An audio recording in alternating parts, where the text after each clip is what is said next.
This podcast is supported by VPLA, Victorian Planning Environmental Law Association. Welcome to the Planning Exchange, where we interview built environment professionals who are doing interesting work beyond the ordinary. I'm Jess Noonan, and I'm joined by my colleague, Peter Jewell. So today is a really extra special episode from us to kick off the new year. We thought we'd talk about some of the trends that we're observing and what we might focus on for interviews in the year ahead. Well, Jess, this is our 12th season. We started in 2014. We're up to, this will be PX 140. Can you believe our party was 2 years ago that we had? It does. Crazy. Time flies, Jess. It's very transitory nature of life that we have. But we wanted to talk about some of the things, some of the topics we want to cover. And we also want to talk about how listener feedback is really good, Jess. Absolutely. Yeah, we don't get a lot of feedback from people. We get the occasional email from colleagues in the industry with suggestions for new guests, but we don't get a lot of feedback. So I guess what we're saying is we are very keen, very open if people have ideas, certainly guest ideas, but also if we're getting stale and old and boring, please let us know. We would love to hear, and we're happy to mix things up, but we do perhaps get a little bit stuck in our ways sometimes, don't we, Pete? Well, Jess, as you know, I'm a very arrogant fellow, and the Planning Exchange has been going 12 years, and not many urban planning podcasts have been going as long as that, particularly ones that are pretty much self-funded without glorious sponsors. But it is still part-time work for us listeners. Well, it's not work, is it, Jess? Absolutely not. It's an absolute pleasure. It's our passion project.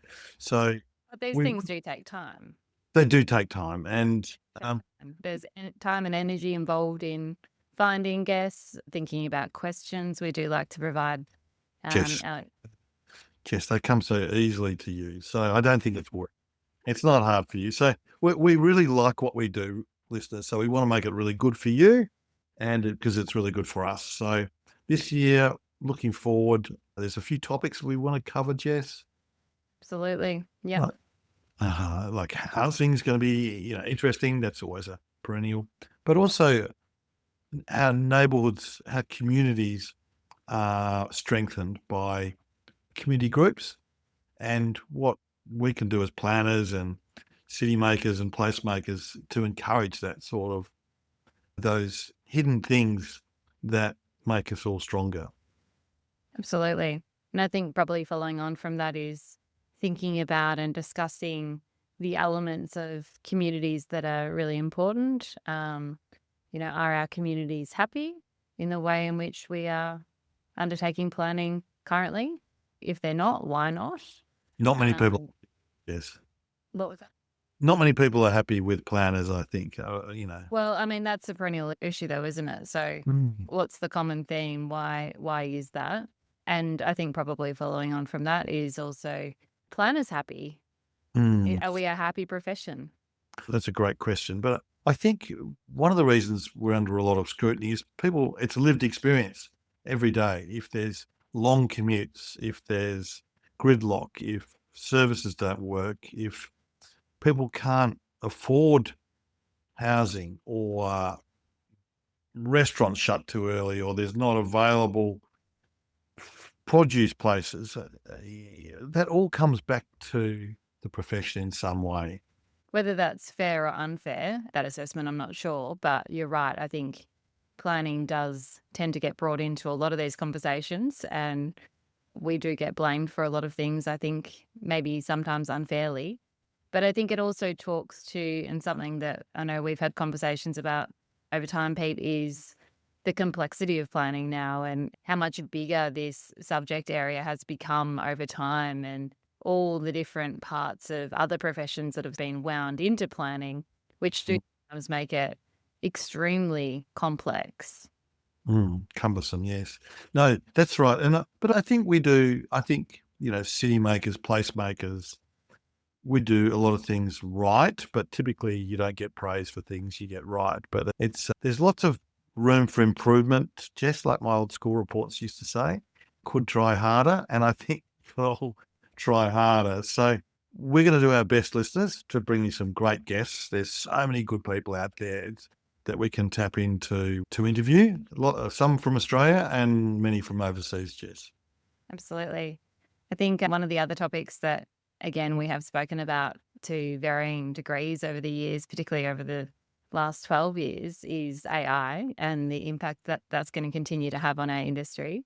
One of our last episodes that we've released with Cern Basher from the States was really interesting, talking about driverless cars and, I guess, just a position from him about the fact that we are all totally unprepared for this coming wave of driverless cars. So I guess just off the back of that, it's a really good basis for the discussion about the role that AI is going to play moving forward. And, then thinking more broadly about infrastructure. Are we prepared for these sorts of changes in our industry? Are we as planners prepared? Probably not. I don't think we can be prepared, Jess. And I've been doing a bit of research on the Edwardian time, one of the little side projects I've got. And at the time, the introduction of cars, automobiles, it took authorities and people a long time to catch up to the new reality. The technology overtook the existing systems, and there was, people were bamboozled by some of the changes, and there was obviously a lot of danger with a lot of those things. So I don't know if you can ever be prepared for change. Particularly at that scale. That's right. So with the AI and the driverless cars, I think that people adapt reasonably quickly. But I think what you're getting to is it's going to change a lot of our conceptions about how cities work. But you're right. I mean, it's very difficult to forward plan for such things because we don't know exactly what the impact will be until it's here. That's right. One way I think we can always be better prepared for future changes is to look back at the past and to study, and I bemoan the lack of historical understanding by a lot of people. So all the things that we're confronting, they confront other generations have confronted previously in their way.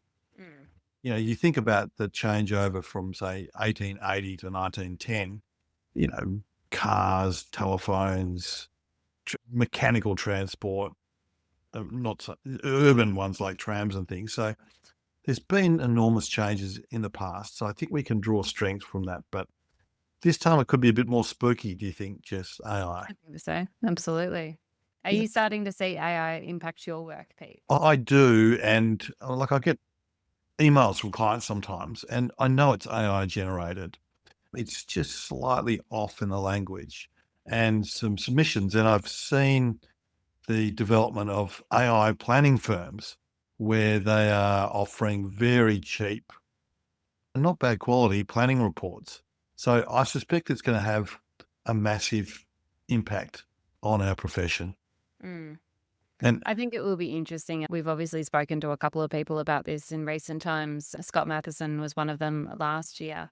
And his take on a lot of this was that AI would be predominantly used for the boring bits of planning that perhaps we don't want to be involved in, and we can reserve our skills for the things that really need it, which I think is a good way of looking at it. But I think perhaps that was a position in time, and as this beast, I'm going to call it, becomes more mature and becomes smarter, more intelligent, that position might change pretty considerably, and it could change pretty considerably. But look, I still personally think, and perhaps I'm being a little bit too optimistic here, I think there is still a really important role that humans play in planning, because AI doesn't have a lot of the capabilities that us as humans do have, and planning is innately a human-based profession, and underlying all of our skills is a lot of emotion that I don't think that, and a lot of human skill is required to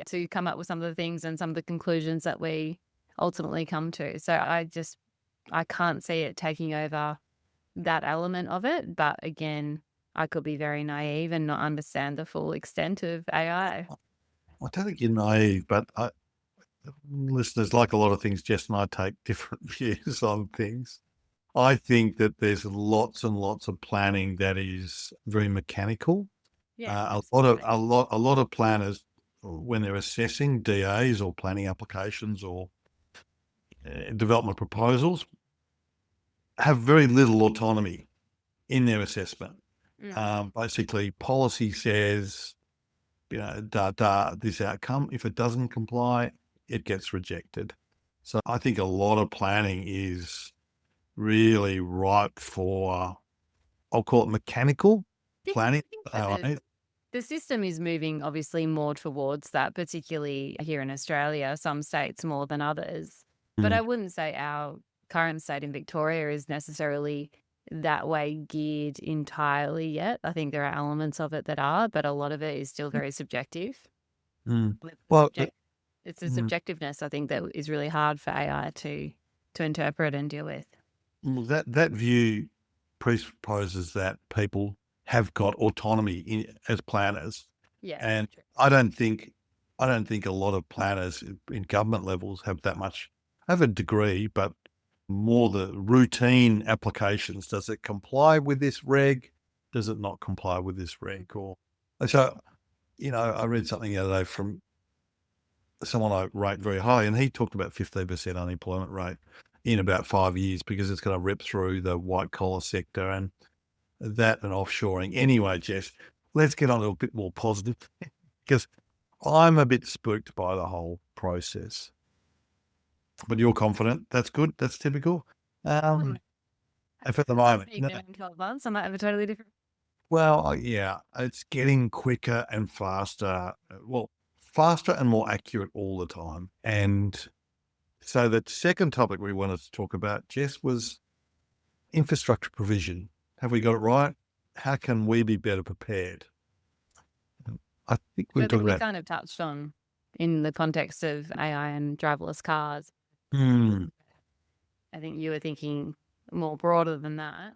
Well, I think things like data centers, and they are the hot thing at the moment, and I expect that they will be, and all that's related to AI and the digitalization of the world. But those things consume enormous power, Mm. and And water. if you and water, and if you don't have that computing grunt, then you're going to be left behind. It'd be like using 5G internet compared to very early models of the internet. I think Mm.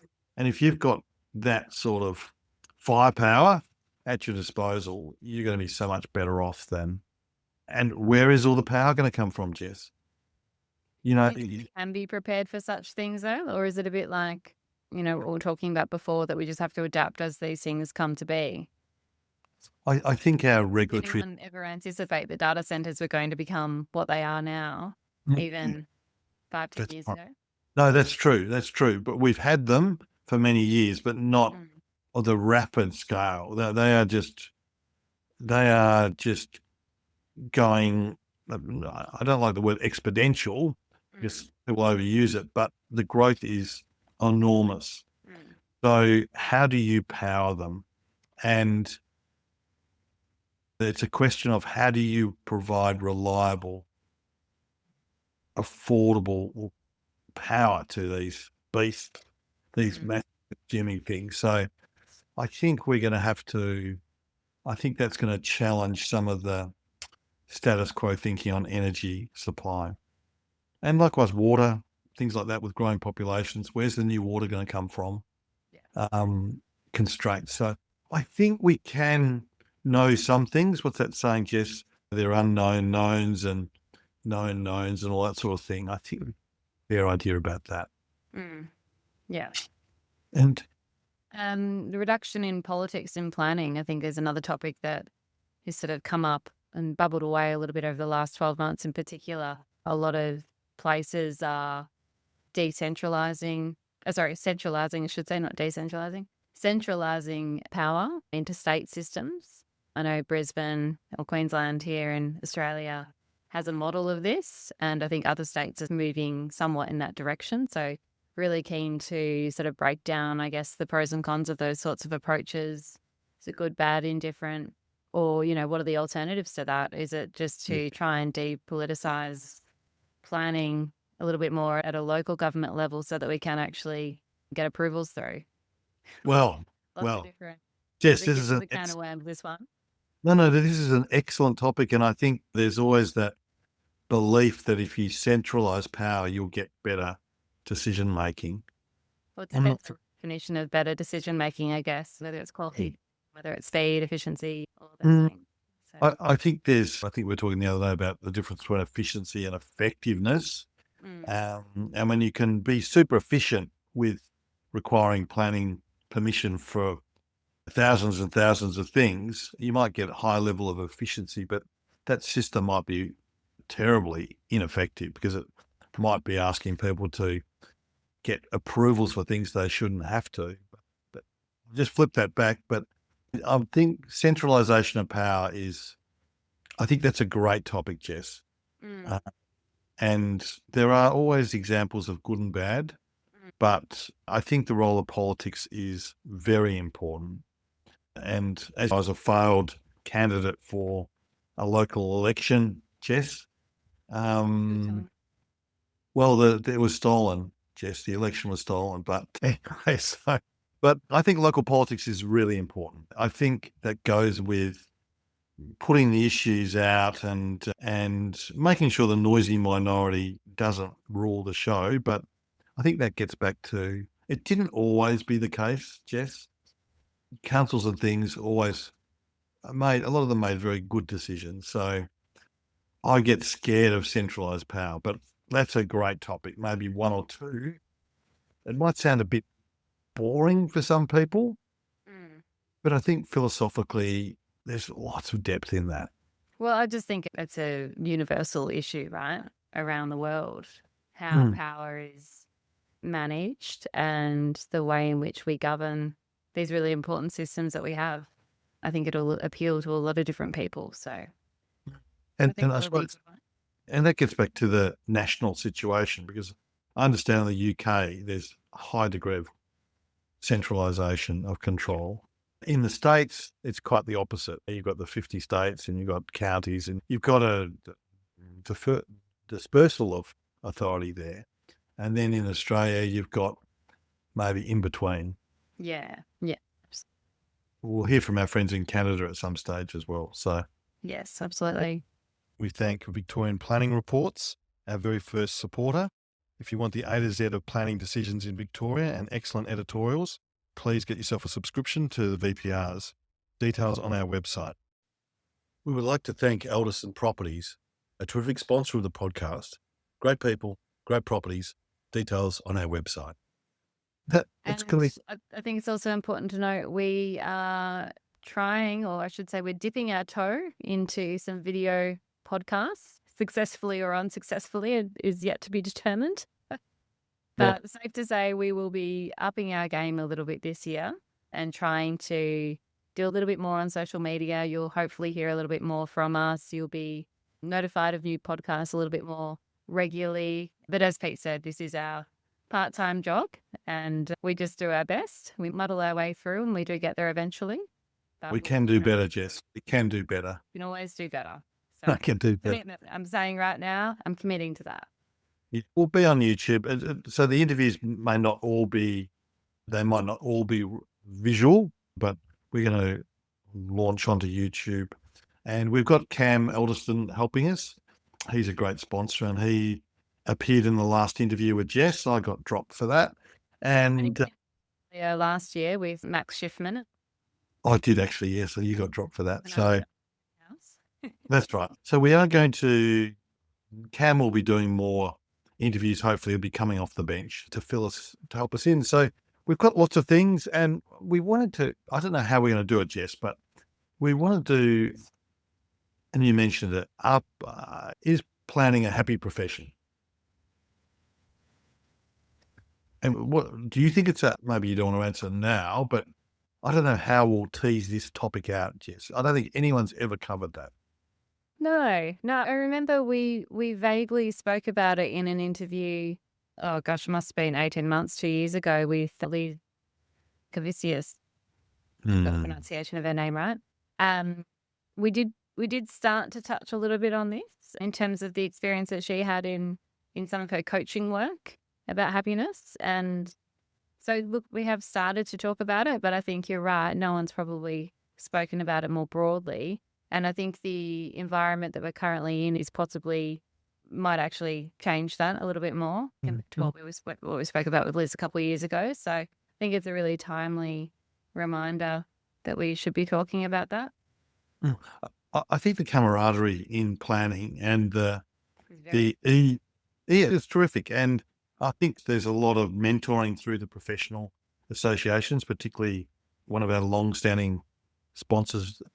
And I think there's a willingness to exchange information, partly because so much of what we do is in the public domain anyway.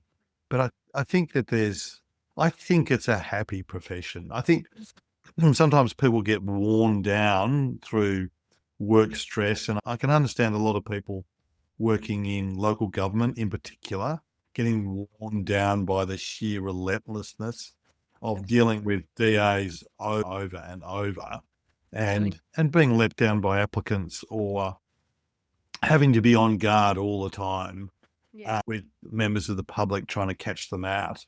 Yeah. That- And I think what we spoke about with Liz as well was just the sheer number of people that go into management roles in a lot of government departments who perhaps haven't been skilled up appropriately and are finding that really challenging in dealing with a lot of emotions of some of the younger and more junior people in their team. You've got to be skilled in these spaces. I don't think everyone is built to be a manager, for example. There's really important skills that need to be learned. And younger planners, I mean, someone, not you, Jess, certainly not you, but was referring to them as snowflakes the other day because they can't handle criticism. But again, that's how it's done. I don't buy into that. But I think that happiness, I think that there's a contentment with what we do and in terms of trying to make the best of what we've been given to do. I think it's reflected in touch wood that there's a lack of corruption in our industry. I would think there's very rarely is there any sort of taint of wrongdoing as opposed to wrong decisions, quite different. But so I think just this is what we can make it. I think dear listeners, we want to make it really good. So that's our commitment to you, I think.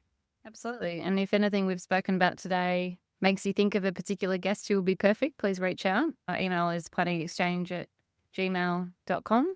Just a reminder, there's no E in that, just PlanningxChange. Yeah, so we'd love to hear from you.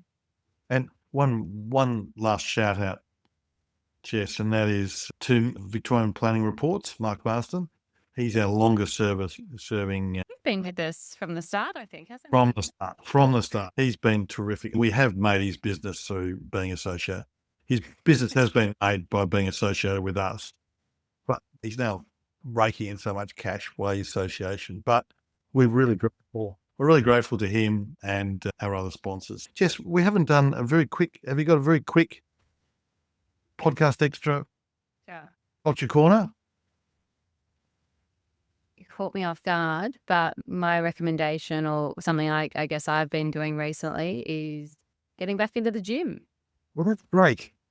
I've been lifting weights, which I haven't done since pre-kids, so probably about 5 years now. So it's been really good. I'm feeling far less lethargic than what I was and just feeling a lot stronger. I think now that I've got my kids are 2.5 and 4.5, and it's amazing how obviously I'm quite fit just from carrying them around. And I didn't realize that until I went into the gym and was, picking up reasonably heavy weights and go, it just feels like picking up one of my children.